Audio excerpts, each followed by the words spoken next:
ಕೂಡ ಕಷ್ಟನೂ ಇಲ್ಲ. ನಮ್ಮಲ್ಲಿ ಯಾವುದೇ ಒಂದೇ ಒಂದು ಓಟು ಕೂಡ ಕ್ರಾಸು ಆಗೋದಿಲ್ಲ.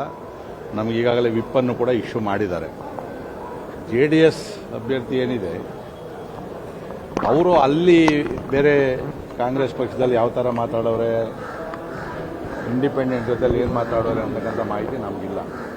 ಬಟ್ ಅವರು ಕೂಡ ಭಾಳ ಉತ್ಸಾಹದಲ್ಲಿದ್ದಾರೆ, ನಾವು ಗೆಲ್ತೀವಿ ಅಂತಕ್ಕಂಥ ಒಂದು ಉತ್ಸಾಹದಲ್ಲಿದ್ದಾರೆ.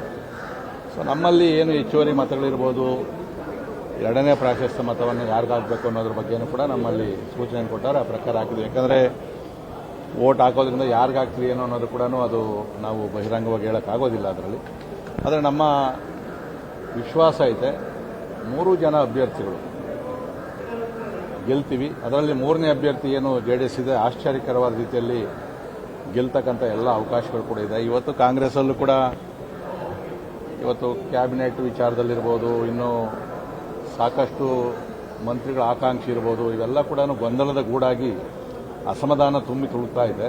ಅದು ಯಾವ ರೀತಿ ತಿರುವು ತಗೊಳ್ತದೆ ಅಂತಕ್ಕಂಥದ್ದು ಫಲಿತಾಂಶ ಬಂದ ಮೇಲೆ ಗೊತ್ತಾಗ್ತದೆ. ನಿಮ್ಮಲ್ಲಿ ಒಬ್ಬ ಅಭ್ಯರ್ಥಿಗೆ 30 ಓಟ್ ಹಾಕಿ ಹೇಳಿದ್ದಾರೆ ಸರ್.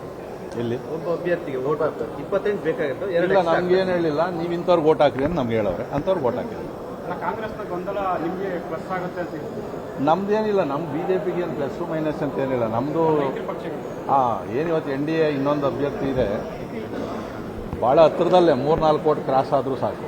ಯಾಕಂದರೆ ಇಂಡಿಪೆಂಡೆನ್ಸ್ ಇದ್ದಾರೆ, ನಮ್ಮ ಭಾರತೀಯ ಜನತಾ ಪಾರ್ಟಿಯಲ್ಲಿ ಗೆದ್ದಂಥ ಹುಚ್ಚೇಟ ಇದ್ದಾರೆ, ಅವ್ರದ್ದು ತೀರ್ಮಾನದ ಮೇಲೆ ಕೂಡ ಆಗ್ತದೆ. ಬಹುಶಃ ಇದು ಸೀಕ್ರೆಟ್ ವೋಟ್ ಆಗಿರೋದ್ರಿಂದ ನೀವು ಇಡೀ ದೇಶದಲ್ಲಿ ನೋಡಿರ್ಬೋದು ಯಾವ ಥರ ತಾರುಮಾರು ಆಗಿದೆ. ಸೊ ಆ ಥರದ ತಾರುಮಾರು ಕೂಡ ಕಾಂಗ್ರೆಸ್ ಕಡೆಯಿಂದ ಆಗಬಹುದು ಅಂತಕ್ಕಂಥ ನಿರೀಕ್ಷೆಯಲ್ಲಿ ನಾವಿದ್ದೀವಿ. ಸರ್, NDA ಅಭ್ಯರ್ಥಿಯನ್ನು ಗೆಲ್ಲಿಸ್ಕೊಳ್ಳೋದಕ್ಕೆ ಪಕ್ಷೇತರನ್ನ ನೀವು ಮತ್ತೆ JDS ಅವರು ಏನಾದರೂ ಸಂಪರ್ಕ ಮಾಡಿದ್ದೀರಾ?